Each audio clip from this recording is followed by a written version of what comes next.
Bonsai masih menjadi tanaman favorit bagi para penggemarnya.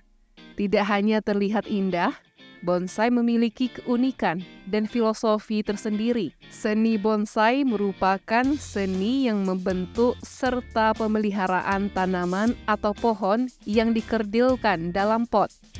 Penanaman bonsai berasal dari bahasa Jepang. Bon yang berarti pot, sementara sai yang berarti tanaman.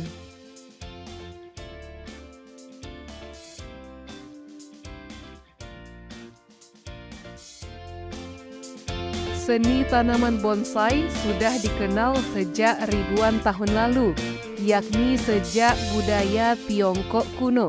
Pada masa kekuasaan yang paling berpengaruh pada saat itu, yakni dinasti Tang, di tahun 618 hingga 907. Kemudian seni bonsai mulai dikenal oleh masa kalangan bangsawan Jepang di tahun 794 hingga 1185. Hingga saat ini seni bonsai masih terus dikembangkan oleh para penggemar bonsai di dunia, termasuk di Indonesia.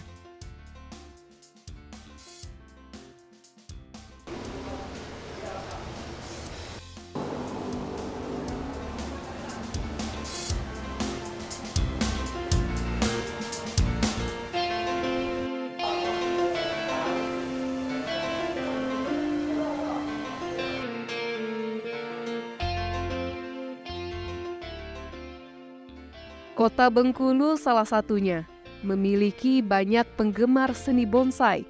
Para penggemar seni bonsai ini membentuk komunitas agar bisa menjadi wadah berbagi ilmu dan diskusi mengenai seni menanam bonsai. Salah satu komunitas seni bonsai di Kota Bengkulu adalah Bonsai Kito Kito. Komunitas ini sudah terbentuk sejak tahun 2018. Untuk ini sendiri ini di kelas di ekspresi. Oh gitu nih. Assalamualaikum, selamat pagi abang-abang. Waalaikumsalam. Maaf ganggu nih waktunya, ini lagi diskusi apa nih ya? Lagi diskusi pohon gitu mbak, pohon bonsai. Pohon bonsai. Iya. Menarik di sini, pengen tahu cerita bonsai, boleh? Boleh. Ya, silakan. Mbak silakan Mbak. Ya Mbak. Terima kasih. Iya. Oke. Jadi ini tanaman bonsai ya bang? Iya, bonsai. Kenapa bonsai itu disebut seni bonsai ya bang? Jadi sejarahnya dikatakan bonsai karena arti sendiri, definisi dari bonsai itu sendiri definisikan berarti tanaman di dalam wadah pot. Analoginya kecil, gitu, seperti itu. Intinya dikerdilkan lah. Dikerdilkan. Iya. Jadi tidak semua jenis tanaman itu bisa dibikin bonsai atau kayak mana jenis tanamannya bang? Kalau untuk jenis tanaman yang untuk di bonsai itu lebih cenderungnya pembonsai kalau bisa ngambil pohon yang berkayu ataupun usianya panjang dan usianya panjang. Tapi tidak nutup kemungkinan tanaman itu di bonsai ada tanaman yang berbunga dan berbuah. Bisa. Jadi yang bertahan lama, dia menutup kemungkinan itu bisa yang berbuah juga ya? Berbuah dan berbunga bisa. Jadi bang, untuk Siap. tanaman bonsai ini memiliki teknik tersendiri ya bang? Oh ya, ada teknik-tekniknya. Dari mulai kita penyemaian ada, kita juga ada yang pencangkokan seperti itu. Dan juga kita teman-teman ini ada hobi, salah satunya kita ada yang berburu bolang kita di hutan seperti itu. Jadi itu salah satunya. Penasaran saya bang, bagaimana untuk melihat teknik-teknik pembuatan bonsai ini? Siap. Boleh saya untuk melihat teknik bonsai dan tanaman bonsai lainnya? Oh siap, kalau kita langsung ke lokasi. Baik.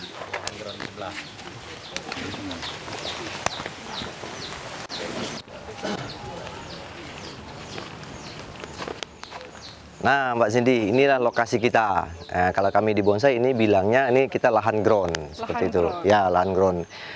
Lahan ground itu artian kita di sini pembibitan awal sebelum tanaman itu naik ke pot, proses untuk pembesaran dari mulai akar, batang sampai ranting seperti itu. Jadi dari awal prosesnya itu di sini. Di sini dulu ya, bahasanya kita nge-ground seperti itu.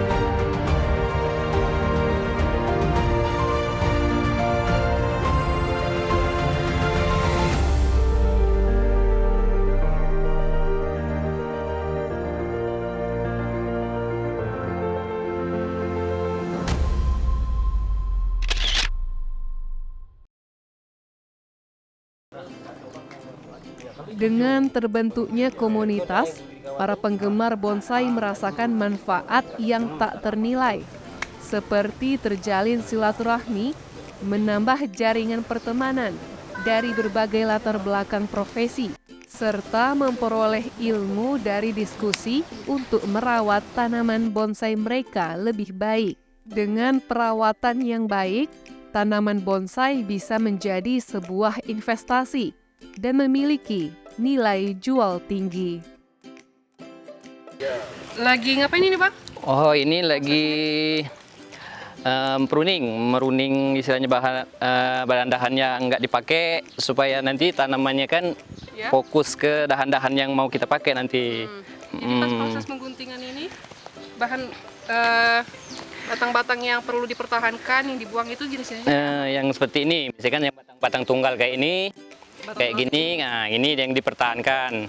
Terus yang kalau yang seperti anak-anak cabang kayak gini ya kita buang, karena kan otomatis makanannya kan terbagi dia, biar kalau dibuang kan fokus yang sama yang kita pertahankan ini. Jadi nanti makannya kecil ini ya? enggak, yang dibuang tuh ya yang kecil-kecil ini, yang kecil-kecil kayak gini kita buang nih. Istilahnya kita pertahankan yang batang-batang dominan kayak gini, Mbak. Biar apa itu, Bang? Biar nanti proses pengawatannya enak kita. Biar lebih mudah? Iya, dipruning dulu, dibersihkan, dirapiin dulu, terus baru tahap selanjutnya di wiring atau pengawatan gitu, Mbak. Untuk guntingnya sendiri, guntingnya itu khusus atau gunting biasa? Iya, kalau bisa khusus. Sebenarnya sih bisa, gunting biasa aja bisa, tapi kan kalau ini kan istilahnya lancip dia ujungnya nih. Jadi enak kita masuk ke sela-sela batang itu enak kayak gitu. Jadi tersendiri ya guntingnya? Iya, kalau bisa khusus untuk yang pruning gitu. Mas, saya mau lihat lagi proses selanjutnya. Boleh. Ini terus proses selanjutnya ini di pengawatan lagi, Mbak. Perawatan? Pengawatan atau wiring, ya. Oke. Baik. Ya, silakan, Pak.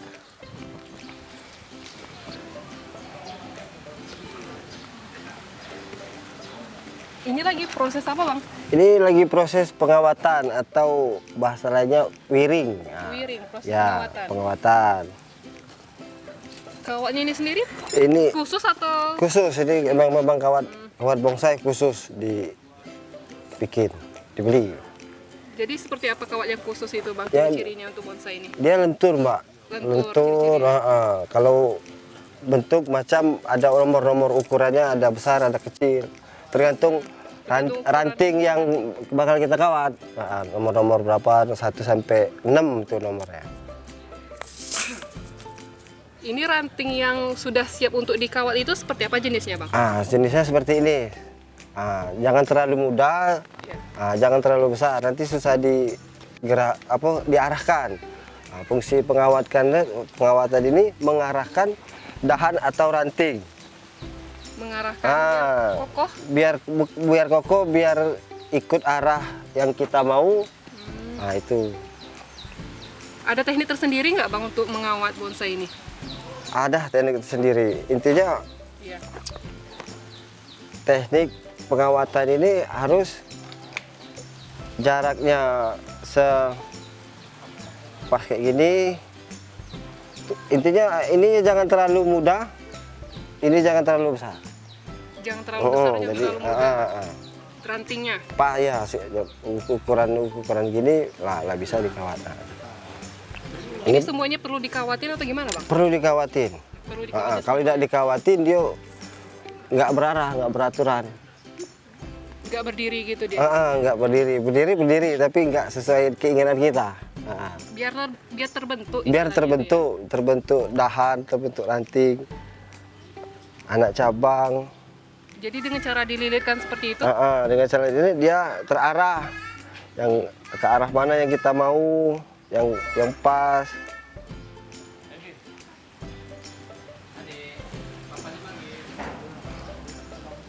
Sampai ke ujung ini, Bang, lilit? Enggak, setengah ini aja, setengah ranting, dari ranting setengah dari ranting.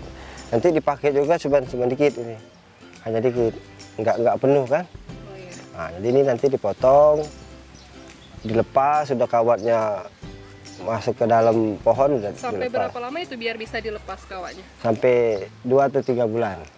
Lama juga ya? Lama 2 sampai juga, 3 bulan. 2-3 bulan lepas. Berarti 2 sampai 3 bulan itu udah terbentuk. Udah terbentuk. Bonsai diinginkan itu ya? Iya, udah terbentuk kerangka. Ini kerangka bonsai. Saya bikin kerangka bonsai.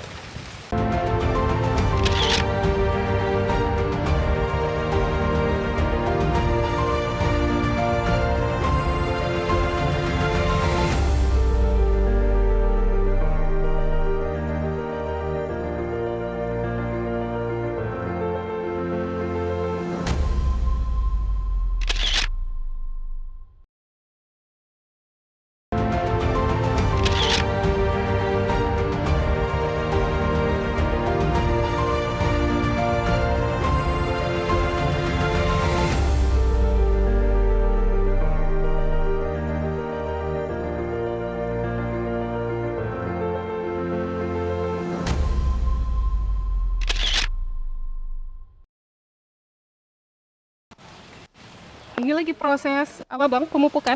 Ya, rencananya ini kita mau pemupukan pohon naturalis, yaitu pohon jenis sancang ya kan. Ini pohon jenis sancang. Iya, jenis sancang. Nah, kita mau pupuk karena saya lihat kondisi pohonnya memang butuh nutrisi. Jadi pemupukan itu tuh perawatan gitu ya?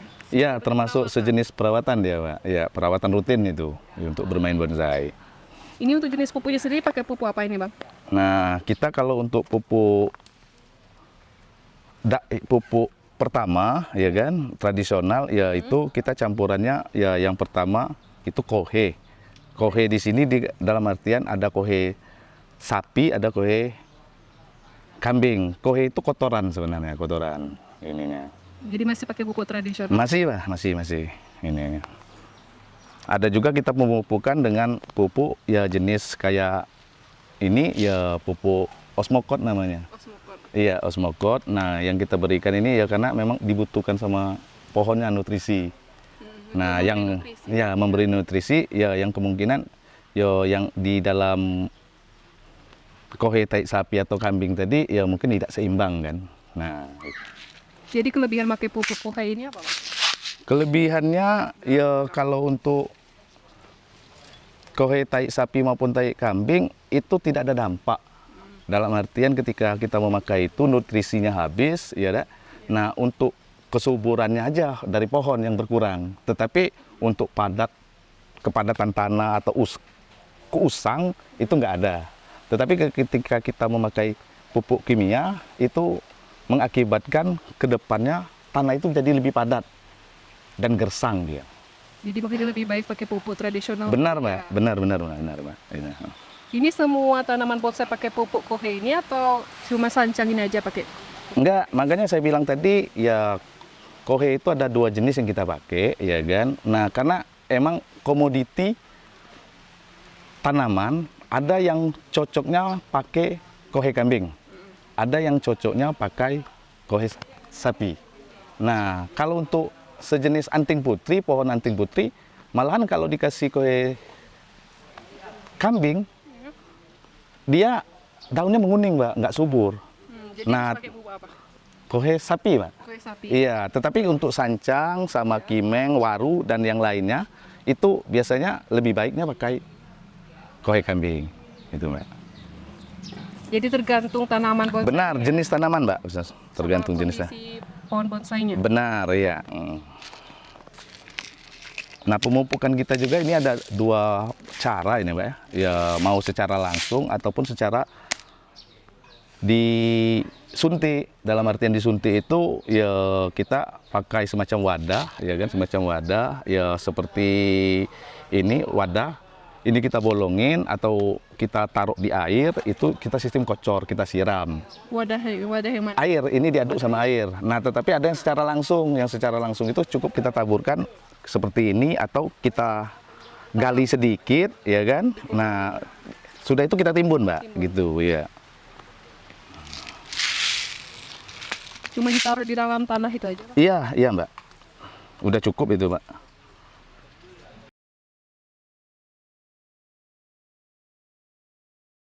Setelah proses pemupukan, kemudian ialah melakukan penyiraman sebanyak 2 hingga 3 kali pada waktu pagi dan malam hari.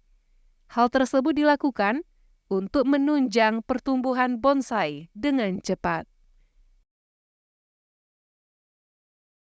Ya, jadi seni bonsai ini memang diawali dengan mencinta tanaman. Seni bonsai ini memang luas, Mbak. Jadi dibandingkan dengan seni-seni yang lain, memang terdapat kesamaan.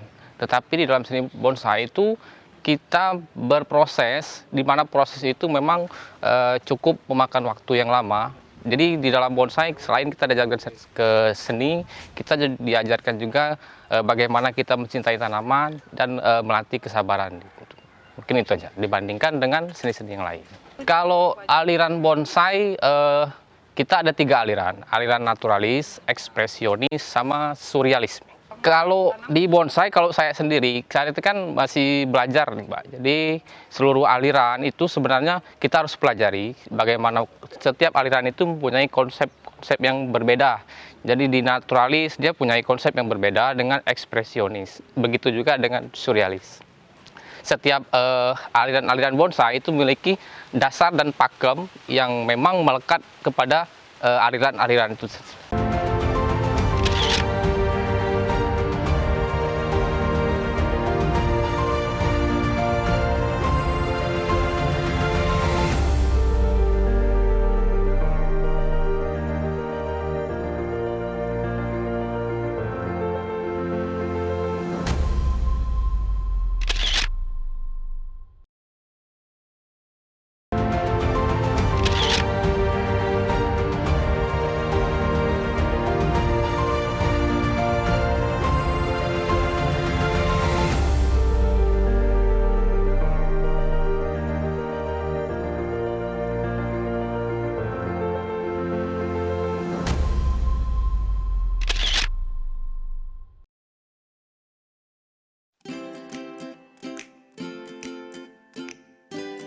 Berbagai jenis tanaman bonsai, di antaranya bonsai sancang, bonsai anting putri, bonsai beringin, bonsai cemara, dan lain-lain.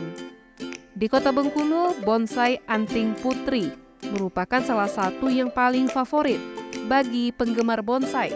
Dengan bentuknya yang indah, serta bunganya memiliki aroma yang wangi.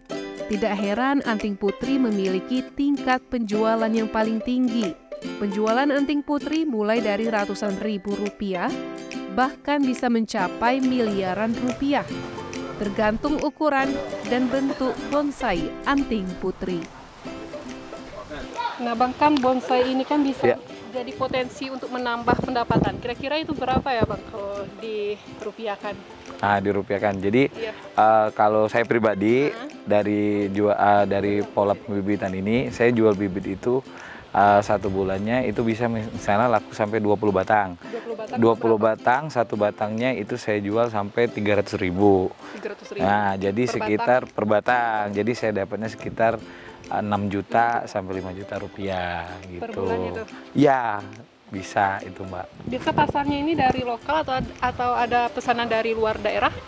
Nah, kalau kebanyakannya dari luar. Karena mereka itu mungkin mau terima barangnya itu yang sudah agak jadi, maksudnya sudah mulai tumbuh besar. Jadi kita jualnya, kita yang bibitin, yang membesarkan. Biasanya kalau saya tuh jualnya sampai ke Jawa dan Bali. Di lokal ada juga Jawa, Bali. Paling banyak itu Bali, Mbak. Biasanya mereka milih jenis yang mana itu, Bang? Milih jenisnya kalau yang lagi trennya itu anting putri sama sancang kadang juga. Jadi setiap bulan tuh selalu ada pemesanan gitu ya? Nah, kalau cocok harga langsung bayar mereka. Jadi kalau mesan pasti dia nanya, itu berapa, Bang? Itu berapa? Biasanya nanya dulu. Saya bilang itu 2 juta, itu saya bilang itu 500. Oke, Bang, kirim. Jadi mereka pasti lihat. Makanya kita harus rajin update di sosial media terkait bonsai ini. Seni bonsai ini ada 3 ya. Di samping silaturahmi, di samping hobi, yaitu tadi investasi.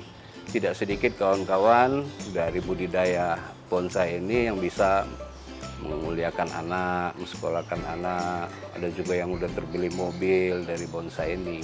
Dan baru ini juga ada di teman kita juga itu kan banyak yang dari Jawa, dari Bali yang ngambil, itu harganya cukup besar. Bisa ada yang ditukar sama mobil. Nah, ini kan investasi ke depan. Ya kalau untuk jenis tanaman bonsai pada prinsipnya apa saja bisa dibonsai kecuali terutama dia merupakan tanaman tua. Tanaman tua dalam artian dia berkambium, berbatang, tanaman keras lah. Nah itu apapun bisa. Dan ya saya menghimbau kepada kawan-kawan seluruh komunitas, kita kan di alam kita ini masih banyak daripada habis tergusur dengan kebun sawit, dengan kebun karet. Nah itu kan di hutan-hutan itu masih banyak.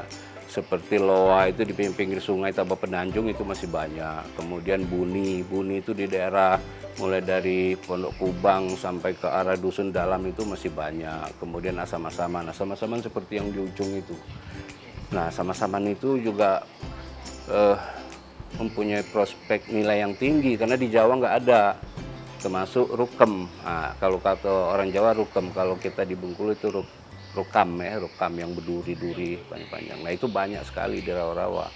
Sayang itu kan banyak habis dengan dibangunnya perumahan, dibuat perkebunan segala macam. Jadi bahan-bahan bonsai daerah kita sendiri harusnya itu yang kita angkat untuk ke depan.